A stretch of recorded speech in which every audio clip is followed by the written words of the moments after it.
What's going on, guys? I'm with the Moose, and today I'm back with another draft and play on Battle Royale and MLB 16, the show Diamond Dynasty. Today we are going to be doing the best fielder draft, thanks to All-Star 051 and Frankie Mendoza, who both recommended doing the best fielding player drafts. So that's exactly what we're going to do. The tiebreaker in this one is going to be, I believe it's arm strength. Whatever the second fielding stat is, that will be the tiebreaker, and so on if it keeps tying.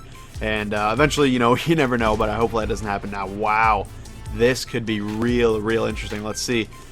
For pitchers, I'm just going to leave them out for now. Their fielding's not going to be good enough anyway, so I'll pick those guys last. But Johnny Bench, wow, 92 fielding. He's probably going to take this one. Goldschmidt, 88, and Cargo with a 73 fielding. So I kind of wanted Cargo. Never touched that card yet, and would be fun to use. But Johnny Bench will be the choice here. One of the greatest catchers of all time, perhaps the greatest catcher of all time. That is definitely a possibility now. Now let's see, Ruben Tata, 61 fielding. Looks like Morrison has 64, and these other guys aren't going to have much. So we are going to go Lomo, Logan Morrison in the middle of that Rays order, which is not that great of an order this year, but you know, hopefully they're looking on the up soon, and we'll see if that happens. Now, oh, this is going to be real close. Looks like Luis Gonzalez just edged out Hanley, which would have been a great pickup. 62 fielding for Hanley and 65 for Luis Gonzalez. So I love Hanley. That card is an absolute monster as well, but never been known for his glove. So I can understand why it was pretty low. 71 fielding for Forsythe. Yunel Escobar has 82. That's going to be tough to beat. And a 65 fielding for Chris Young. So Yunel Escobar is the choice here. He can play all the middle infield positions along with third. So that's pretty nice. Should be a solid pickup for us. Oh, this is going to be easy. Coco Crisp for sure with the 86 fielding. Pitchers aren't even going to be close. And Alex Rios with a 75, which is actually pretty good, pretty respectable. But Coco with the 86, I believe it was. Definitely going to take that one. So let's see what we got here. Gregor Blanco.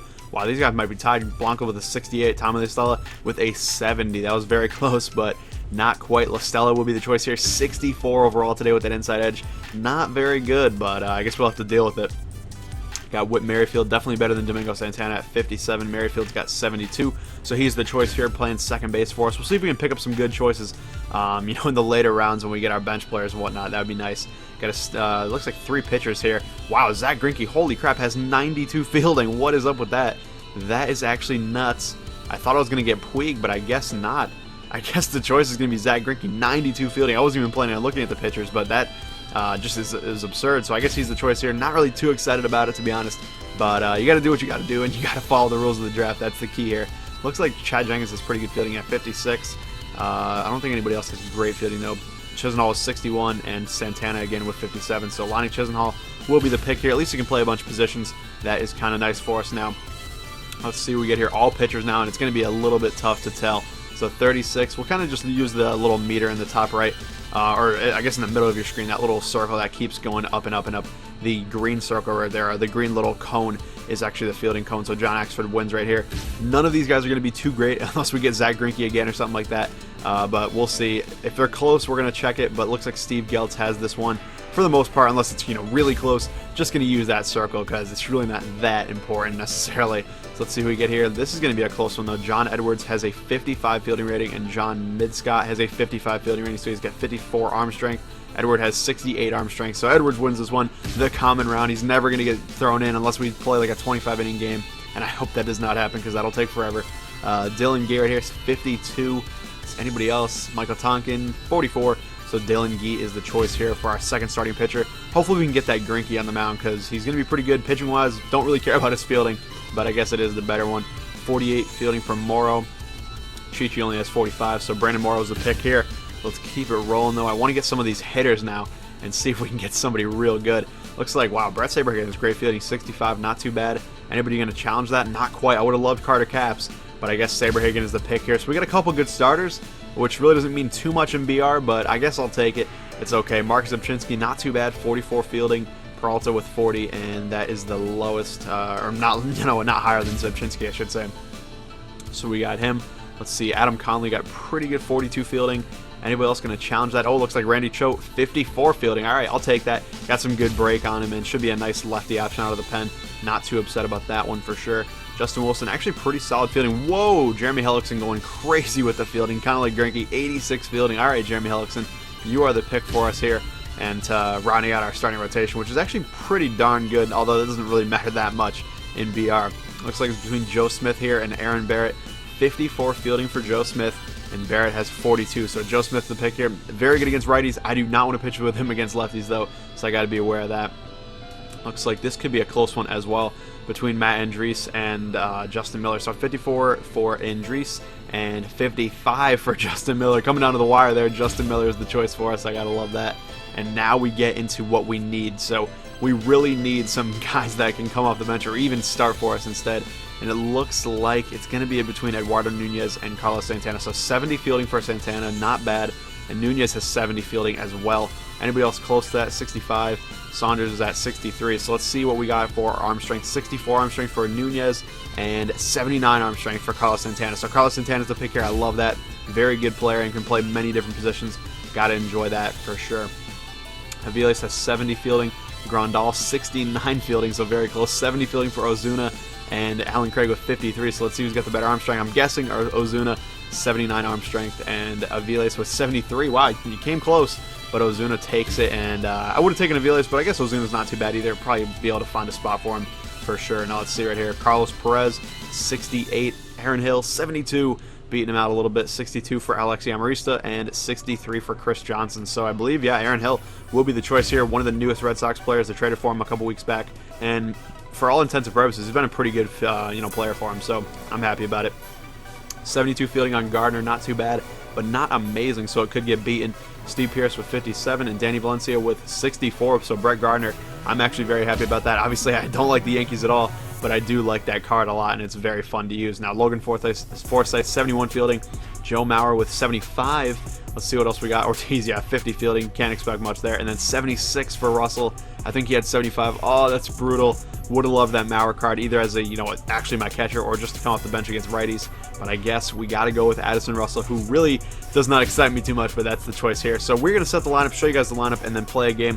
Hopefully you guys stick around for it, and let's get right into it.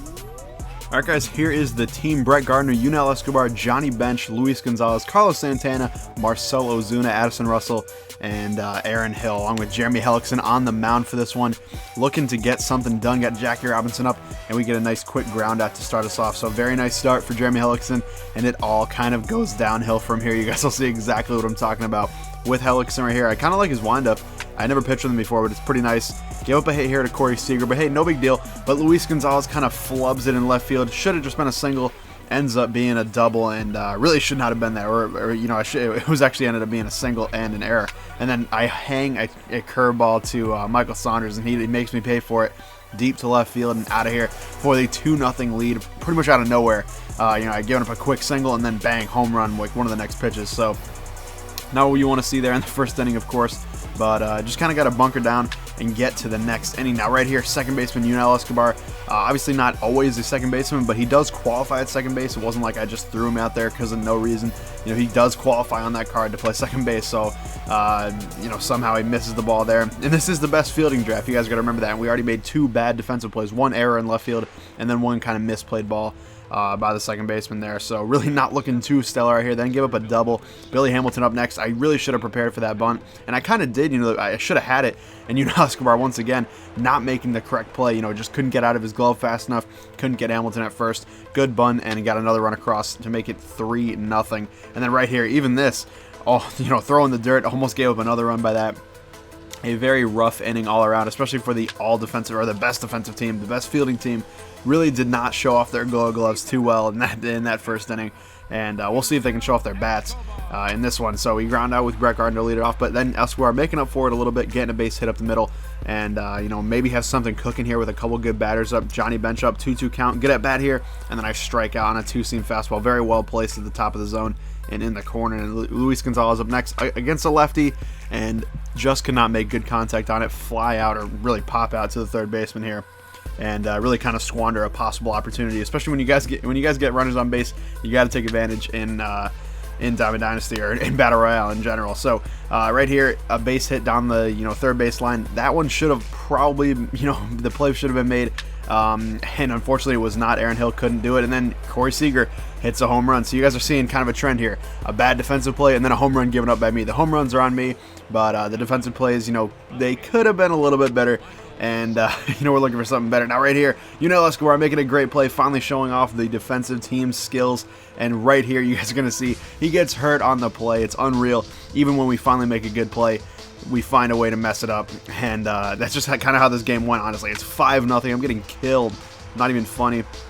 Aaron Hill puts a great swing on it, but is just not enough. Right at the warning track is a quick fly out. And then the next batter up, Lonnie Chisenhall, pinch hitting. He's going to rip one, really, a hard rocket to short. That's going to be an easy ground out, though. So just kind of, unlucky with those last two hitters. And then final batter of the game, unfortunately to say, Brett Gardner strikes out on a pitch low and down in the zone. So thank you guys for watching. I hope you enjoyed. If you did, please leave a like down below. Thought it was kind of funny that the all-defensive team did not play very well defensively. But let me know what other drafts I should do down in the comments down below. But thank you guys for watching, and I'll see you later.